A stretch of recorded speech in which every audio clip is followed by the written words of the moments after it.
በመካከለኛው ምስራቅ እየተካሄደ ያለው ወታደራዊ ግጭት አሁን ላይ የሰውን ልጅ የመኖር መብትና መሰረታዊ የጤና ዋስትና ወደ ከባድ ደረጃ አድርሶታል ይባላል።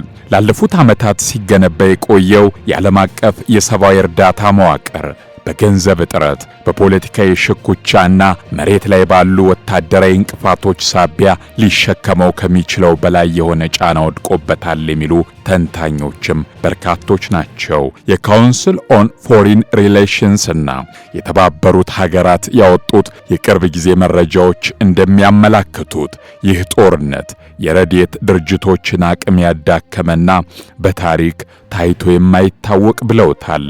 የቀውሱ አስከፊነት መገለጫ የሆነው መጠነ ሰፊው የመፈናቀል ማዕበል ነው። ግጭቱ በከፍተኛ ሁኔታ ካገረሸበት ጊዜ ጀምሮ በመላው መካከለኛው ምስራቅ ከ4.1 ሚሊዮን በላይ ሰዎች ከመኖሪያ ቀያቸው ተፈናቅለዋል።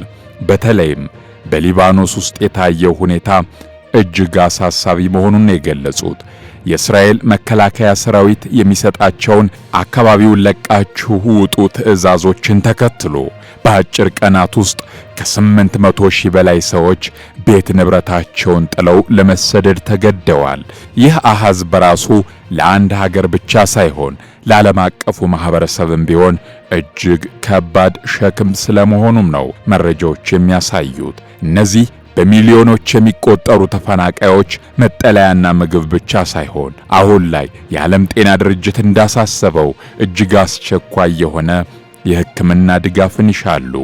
እንደ ዓለም ጤና ድርጅት WHO የቅርብ ጊዜ መግለጫ ግጭቱ በቀጠናው ያለውን የጤና ሥርዓት ክፉኛ አደጋ ላይ ጥሎታል። በሊባኖስና በጋዛ የሚገኙ ሆስፒታሎች የኤሌክትሪክ የነዳጅና የመድኃኒት እጥረት ገጥሟቸዋል።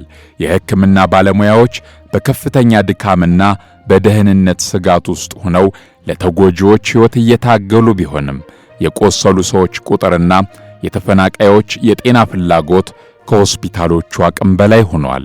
በተለይም በሊባኖስ ከግማሽ በላይ የሚሆኑት የመጀመሪያ ደረጃ የጤና ጣቢያዎች በተኩስ ልውውጥና በቦምብ ድብደባ ሳቢያ ስራቸውን ለማቆም መገደዳቸውን ነው የቅርብ ጊዜ ሪፖርቶች የሚያመላክቱት።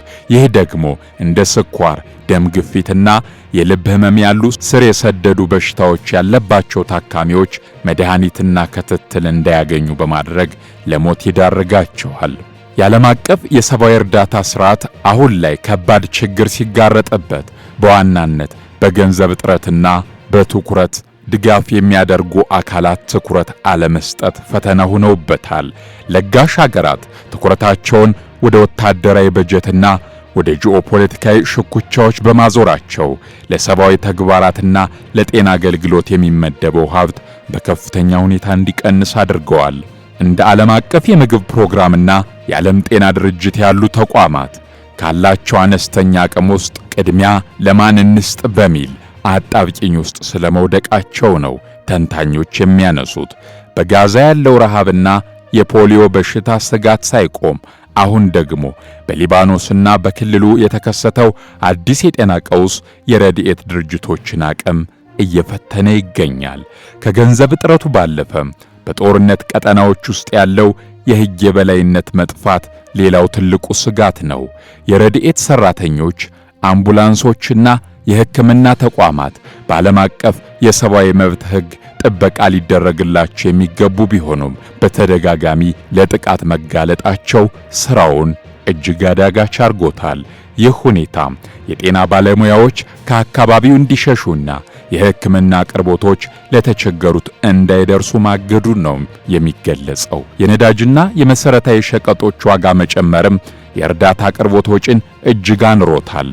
አንድን የሕክምና ቁሳቁስ ለተረጂዎች ለማድረስ የሚወጣው ወጪ በእጥፍ በመጨመሩ በሚሊዮን የሚቆጠሩ ሰዎች ምንም አይነት ድጋፍ ሳያገኙ ለረሃብና ለበሽታ ተጋልጠው እንዲቀሩ አድርጓል። በመካከለኛው ምስራቅ እየታየ ያለው ሁኔታ ተራ የድንበር ግጭት ሳይሆን የሰውን ልጅ የመኖር መብት አደጋ ላይ የጣለ ሲሉ የተለያዩ ዓለም አቀፍ ተቋማት ሪፖርት አውጥተዋል። የ4.1 ሚሊዮን ሰዎች መፈናቀል፣ የጤና ተቋማት መውደምና የረድኤት ተቋማት በችግሩ ውስጥ መፈተን እጅጉን አሳሳቢ ሆኗል።